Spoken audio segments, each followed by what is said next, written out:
Solo levelling episode 4 की शुरुआत वहीं से होती है जहां पर पिछला एपिसोड खत्म हुआ था, जहां जिन्हो जिस डंजन में जाता है वहां पर उसका मुकाबला कुछ मॉन्स्टर से होता है और स्टील फैंग लाइकन नाम का एक वुल्फ मॉन्स्टर उसके ऊपर अटैक कर देता है, जिसे वो उछलकर डोज कर लेता है। मगर उसकी जंप्स काफी ज्यादा ऊंची होती हैं, जिसे देखकर वो कहता है कि मुझे अपनी बॉडी काफी ज्यादा लाइट फील हो रही है। वो अपने मन में सोचता है कि मैंने अपनी दूसरी जिंदगी हासिल करने के लिए काफी ज्यादा मेहनत की है, इस वजह से अब मैं डर के मारे पीछे नहीं हट सकता। वो वुल्फ दोबारा से उसके ऊपर अटैक कर देता है, मगर जिन्हो बड़े जोश में उसे पंच मारता है जिसे वो दीवार पे जा लगता है, जिसे देखकर जिन्हो खुद भी हैरान रह जाता है। वो सोचता है क्या ये मेरे फिजिकल एबिलिटी बढ़ाने की वजह से हुआ है, मगर तब भी ये मॉन्स्टर मुझसे काफी ज्यादा स्ट्रॉन्ग है। वो वुल्फ दोबारा से उठकर उसके ऊपर अटैक कर देता है, मगर जिन्हो उसके ऊपर अपने पंचेस की बरसात कर देता है, मगर इससे उस वुल्फ को कोई खास फर्क नहीं पड़ता और वो उसे अपने जबड़े से पकड़कर मारने ही वाला होता है, मगर जिन्हो वहाँ से हटकर बच जाता है। जिन्हो सोचता है कि मैं इसे अकेले नहीं हरा सकता और वो वहाँ से भागने लगता है। मेरे पास कोई भी पार्ट या हीलर नहीं है, अगर मेरे पास कोई मैजिकल वेपन होता तो शायद मैं इसे लड़ पाता। तभी उसे याद आता है कि उसकी इन्वेंट्री में एक मैजिकल वेपन पड़ा हुआ है और वो अपनी इन्वेंट्री से उस वेपन को निकालने लगता है, जो कि एक स्वॉर्ड होती है। वो वुल्फ उसके ऊपर अटैक करने ही वाला होता है, मगर जिन्हो अपनी तलवार निकालकर उसके ऊपर अटैक करके उसके सर को बीच में से काट डालता है। वो सोचता है कि मैं नहीं जानता कि ये तलवार मेरी इन्वेंट्री में कैसे आई, लेकिन मिस्टर सोंग ने बताया था कि इस स्वॉर्ड की कॉस्ट 3 मिलियन है, जिसे मैं कभी भी अफोर्ड नहीं कर सकता। तभी उसे नोटिफिकेशन आता है कि आपने स्टील फैंग लाइकन को हरा दिया है और उसे एक बार लेवल अप करने का नोटिफिकेशन भी आता है। इसके साथ साथ उस वुल्फ की वजह से उसे जो चोट लगी थी वो अपने आप ही हील होने लगती है। तभी वहाँ पर 2 वुल्फ और आ जाते हैं, मगर जिन्हो कहता है अब जब मेरे पास एक वेपन है तो मुझे डरने की कोई जरूरत नहीं है। तभी वो देखता है कि वो तलवार तो जमीन में ही अटक गई है, फिर वो अपनी तलवार निकालने लगता है। अब इससे पहले कि वो वुल्फ उसके ऊपर अटैक करते तभी जिन्हो अपनी तलवार निकाल के उनके ऊपर हमला कर देता है, जिससे उसके सामने वाला वुल्फ उछलकर उसे डॉज कर लेता है। वो दूसरे वुल्फ के ऊपर दोबारा से एक अटैक करने लगता है, मगर वो वुल्फ अपने जबड़े से उसकी तलवार को ही पकड़ लेता है। तभी जिन्हो उसे एक लात मारकर पीछे हटाता है और अपनी तलवार से उस वुल्फ के जबड़े समेत उसका सर ही काट डालता है। वो उस दूसरे वुल्फ से लड़ने के लिए तैयार होने लगता है, मगर वो वुल्फ उसे देखकर वहाँ से डर के भाग जाता है। इसके बाद जिन्हो थोड़ी देर के लिए राहत की सांस लेता है। तभी जिन्हो अपनी स्टेटस विंडो में देखता है कि अब उसका लेवल 2 हो चुका है। वो सोचता है कि जब मैं अपनी डेली क्वेस्ट पूरी किया करता था तब मेरा लेवल अप नहीं हुआ था, शायद ये इस वजह से है क्योंकि अब मैं असली लड़ाई कर रहा हूँ और मेरी चोटें भी अपने आप ठीक हो गई हैं। वो सोचता है कि जब भी मैं लेवल अप करूंगा तो क्या मेरी सारी एबिलिटीज 1 पॉइंट से बढ़ जाएंगी। मैंने अभी 5 पॉइंट कमा लिए, जबकि डेली क्वेस्ट से तो मुझे सिर्फ 3 ही पॉइंट मिला करते थे, तो यानी कि असली लड़ाई करने की वजह से मैं ज्यादा तेजी से लेवल अप कर पाऊंगा। मुझे अपनी एबिलिटीज को बढ़ाने के लिए कितने पॉइंट्स की जरूरत पड़ेगी, यहाँ तक कि इससे मेरी इंटेलिजेंस और परसेप्शन भी बढ़ेगी। मैं अपनी स्ट्रेंथ को काफी अच्छे से समझ पा रहा हूँ। सिर्फ 32 पॉइंट्स की वजह से मुझे मेरी बॉडी काफी ज्यादा लाइट महसूस हो रही है। मैं सिर्फ इस चीज का अंदाजा ही लगा रहा हूँ, लेकिन जितनी ज्यादा मेरी बेसिक एबिलिटी ज्यादा होंगी उतने ही मुझे पॉइंट्स मिलेंगे, तो यानी कि मैं सचमुच स्ट्रॉन्ग बन रहा हूँ। तभी वो उस वुल्फ के पास जाकर चेक करने लगता है कि क्या उसके अंदर कोई मैजिक स्टोन है। तभी उसकी स्क्रीन पर एक नोटिफिकेशन आती है कि आपको लाइकन फेंग नाम की एक एटम मिली है, जिसे आप बेच भी सकते हैं। वो उस सिस्टम के अंदर से उस एटम को निकाल कर देखने लगता है और साथ में सोच रहा होता है कि मेरे साथ पिछले कुछ दिनों में काफी ज्यादा अजीब चीजें हो रही हैं। अगर मैं इस सिस्टम को गेम की तरह कंट्रोल करूं तो क्या ये डंजन और मॉन्स्टर हकीकत से अलग होंगे। तभी उसकी स्क्रीन पर शॉप नाम का एक ऑप्शन आता है, जिस पर आप कोई भी चीज सेल या परचेज कर सकते हैं, मगर साथ में वहाँ पर यह भी लिखा होता है कि अभी आपका लेवल इतना हाई नहीं है कि आप यहाँ से कोई चीज खरीद सके। मगर वो वहाँ पर लाइकन फेंग को बेच पाता है, जिसे कि उसे 20 गोल्ड कॉइन मिलते हैं।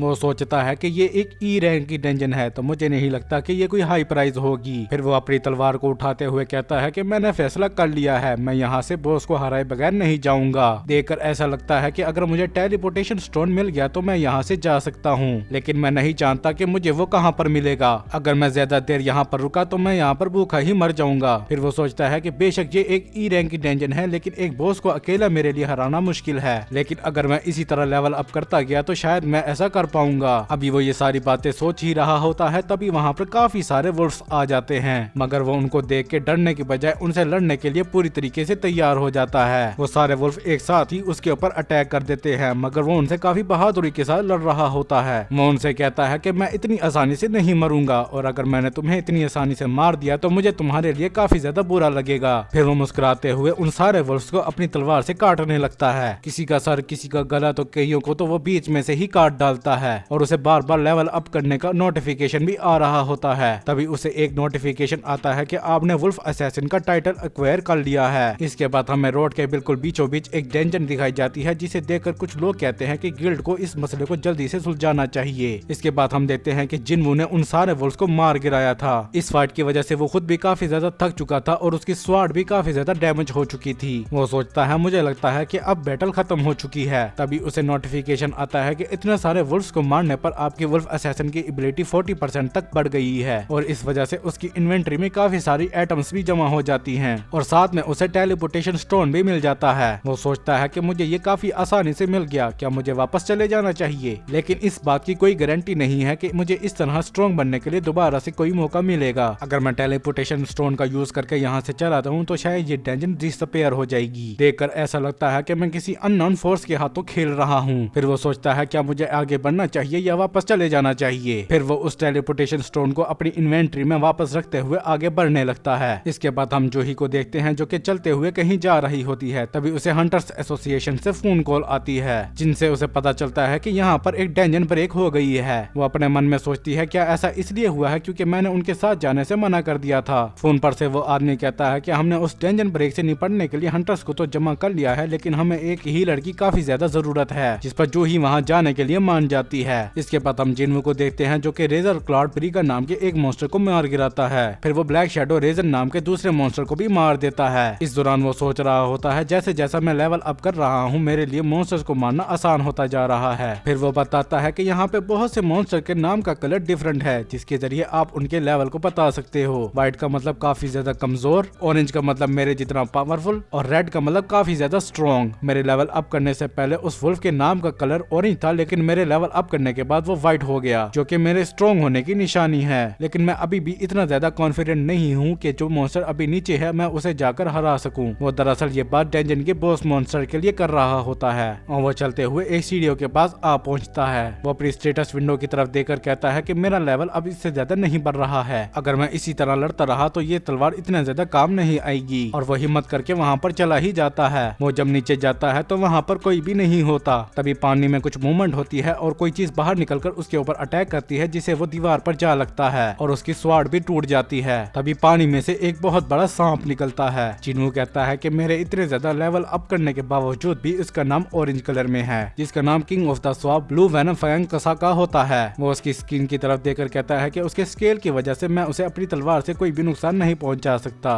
और अगर मैं खाली हाथों से लड़ा तो ये मौत को दावत देने के बराबर होगा। मगर तब भी वो अपनी टूटी तलवार उठाकर उससे लड़ने के लिए तैयार हो जाता है। तभी वो सांप उसके ऊपर अटैक कर देता है, जिसे जिन्वू वहाँ से हटकर बच जाता है और अपनी तलवार से उसे काटने की कोशिश करता है, मगर इससे उसको कोई भी फर्क नहीं पड़ता। वो सांप अपनी गर्दन घुमाकर दोबारा से उसके ऊपर अटैक कर देता है, जिसे जिन्वू वहाँ से भागकर दोबारा से डोज कर लेता है। मगर तभी वो सांप उसे अपनी दुम से मारता है, जिसकी वजह से वो लुढ़कते हुए पानी में जा गिरता है। तभी वो सांप पानी के अंदर आकर उस पर अटैक करने लगता है, जिसे वो वहाँ से हटकर बचने की कोशिश करता है, मगर वो सांप उसे मारकर बाहर गिरा देता है। वो सांप दोबारा से जिन्वू के ऊपर अपनी दुम से अटैक कर उसे काफी दूर फेंक देता है और वो उसके ऊपर एक ट्रेन भी फेंक देता है, जिसे वो वहाँ से भागकर बचने की कोशिश करता है, मगर तब भी वो उसके नीचे आ ही जाता है। लेकिन तब भी वो कैसे न कैसे करके बच ही गया था और वो दोबारा से अपनी तलवार उठाकर उससे लड़ने के लिए तैयार हो जाता है। इस दौरान वो सोच रहा होता है कि इतना काफी नहीं है और वो चिल्लाते हुए कहता है कि मुझे इस बेकार जिंदगी को छोड़ने के लिए आखिर कितना ज्यादा स्ट्रॉन्ग होना पड़ेगा। और वो सांप भी उसकी तरफ देखकर काफी जोर से दहाड़ता है। तभी जिन्वू अपने पास्ट की एक बात याद करता है, जहाँ पर मिस्टर सोंग उसे बता रहे होते हैं कि लोग तुम्हें दुनिया का सबसे वीकेस्ट हंटर बुलाते हैं, लेकिन तुम्हें उनकी बात की फिक्र करने की कोई जरूरत नहीं है और तुम्हें मेहनत करते रहना चाहिए ताकि तुम स्ट्रॉन्ग बन सको।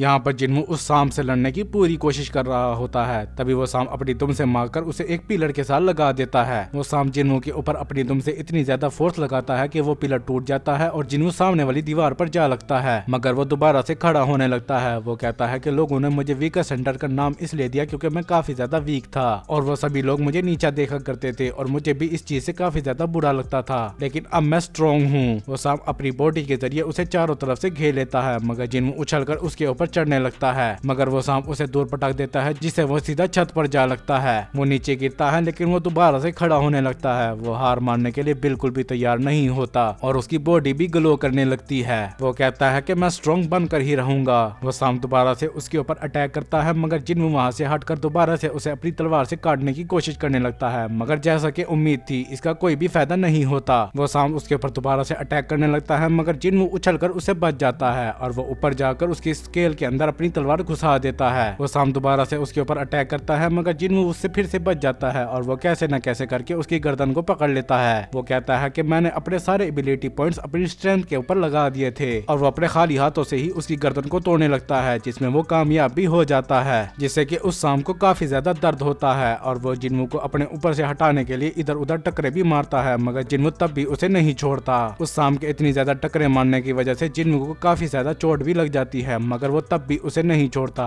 मानो जैसे उसके सर पर तो खून ही सवार हो, और वो उस साम की गर्दन को मजीद दबाने लगता है, जिससे कि उस साम की गर्दन के अंदर से काफी ज्यादा खून निकलने लगता है और वो काफी ज्यादा तड़पता भी है। जिनवू चिल्लाते हुए कहता है कि मैं तुम्हें मार डालूंगा, और वो उस साम की गर्दन को इतनी जोर से दबाता है कि आखिरकार वो मर ही जाता है, यानी कि आखिरकार वो उस साम को मारने में कामयाब हो ही गया था। तभी उसे स्क्रीन पर 2 दफा लेवल अप करने का नोटिफिकेशन आता है, जिसे देखकर जिनवू काफी ज्यादा मुस्कुराने लगता है। वो कहता है कि देखकर लगता है कि अब मैं स्ट्रॉन्ग हो गया हूँ। तभी उसे नोटिफिकेशन आता है कि आपने king of the swamp blue venom fang Kasaka को हरा दिया है, जिसकी वजह से उसके हाथ काफी बढ़िया डैगर लगता है, जिसकी प्रॉपर्टीज में लिखा होता है कि ये एक सी क्लास का डैगर है, जिसका अटैक 25% है और वो ओपोनेंट को एक सेट टाइम तक पैरालाइज कर सकता है, और इसे इस्तेमाल करने के लिए हर सेकंड आपकी 1% HP लगेगी। जिनवू ये देखकर सोचता है कि ये मिस्टर सोंग की तलवार से डबल पावरफुल है, और उसे कसाका वेनम ग्लैंड नाम का A रैंक पोशन भी मिला होता है, जिसके इस्तेमाल की वजह से आपका फिजिकल डैमेज 20% बढ़ जाएगा, जबकि मस्कुलर डैमेज 35% तक कम हो जाएगा। जिनवू सोचता है कि इस चीज को इस्तेमाल करना काफी ज्यादा खतरनाक है, अभी के लिए मैं इसे अपने पास ही रख लेता हूँ। तभी उसे नोटिफिकेशन आती है कि डेंजन के बॉस को हराया जा चुका है, अब ये जगह अपनी ओरिजिनल स्टेट में तब्दील हो जाएगी। इसके बाद वो डेंजन वहाँ से डिसअपीयर हो जाती है और जिनवू उसी स्टेशन के ऊपर खड़ा था जहाँ पर वो आया था। जिनवू जब उस स्टेशन से बाहर आता है तो देखता है कि वहाँ पर तो कोई भी मौजूद नहीं है। तभी एक आर्मी सोल्जर उसके पास आकर कहता है कि तुम्हें इस तरह सारे आम नहीं घूमना चाहिए, क्या तुमने अनाउंसमेंट नहीं सुनी? तभी वो सोल्जर जिनवू के हाथ में मिस्टर सोंग की टूटी हुई तलवार देखकर पूछता है क्या तुम एक हंटर हो? जिनवू हाँ में जवाब देता है। फिर वो सोल्जर उससे काफी रिस्पेक्टफुली बात करने लगता है और वो उसे कहता है कि आप मेरे साथ आए, और जिनवू भी उसके साथ जाने लगता है। तभी वो रास्ते में होने वाली तबाही और मरे हुए मोस्टर को देख के समझ जाता है कि यहाँ पर एक डेंजन ब्रेक हुई है। वो सोल्जर बताता है कि हमने सारे छोटे मोस्टर को मार दिया है, बस एक जायंट बीस्ट रह गया है जिसे दूसरे हंटर संभाल रहे हैं। जिनवू भी अपनी परसेप्शन से उस मोस्टर को काफी दूर से सेंस कर लेता है। इसके बाद हम उसी जायंट मोस्टर को देखते हैं जिसे दूसरे हंटर लड़ रहे होते हैं। वहाँ पे दूसरे सिविलियंस भी मौजूद थे जो कि उसकी फोटोज ले रहे होते हैं, मगर आर्मी वाले उन्हें पीछे रहने का कहते हैं, मगर वो मोस्टर उन हंटर्स के ऊपर काफी ज्यादा भारी पड़ रहा होता है। जिनवू भी उस सोल्जर के साथ पीछे रहकर इस सब चीजों को देख रहा होता है। जिनवू अपने मन में सोचता है कि ये एक टेम्पररी टीम है, इस वजह से ये एक दूसरे के साथ सही तरीके से लड़ नहीं पा रहे हैं। वो कहता है कि उनमें 8 E रैंक के और एक D रैंक का हंटर मौजूद है, जिनमें उनका टैंकर D रैंक का है, और वहाँ पर एक D रैंक की हीलर और एक B रैंक की हीलर भी मौजूद है। तभी वो देखता है कि वो B रैंक की हीलर और कोई नहीं बल्कि जूही ही होती है। तभी वहाँ पर मौजूद एक हंटर जूही से कहती है कि तुम अपनी हीलिंग का इस्तेमाल करो, जिसे सुनकर जूही फौरन से अपनी हीलिंग स्पेल का यूज करने लगती है, मगर तभी उसे वही जायंट स्टैचू वाला सीन याद आ जाता है, जिसकी वजह से डर के मारे वो उस स्पेल को कास्ट नहीं कर पाती। जिनवू ये देखकर सोचता है कि एक हफ्ता गुजर जाने के बावजूद भी वो उस ट्रॉमा से बाहर नहीं निकल पाई है। फिर वो अपने कदमों को पीछे हटाने लगता है। वो कहता है कि ये बस एक D रैंक का मोस्टर है। जिनवू सोचता है कि मैं उस मोस्टर का डिफेंस तोड़ दूं तो वो हंटर उसे आसानी से मार पाएंगे। फिर वो उसी टूटी हुई तलवार को डैगर की तरह पकड़ता है और उस मोस्टर की तरफ काफी तेजी के साथ फेंक देता है, जिससे कि उस मोस्टर का डिफेंस टूट जाता है और वो हंटर उसे काफी आसानी से मार गिराते हैं। वो सारे हंटर कहते हैं कि आखिरकार हमने इसको हरा ही दिया,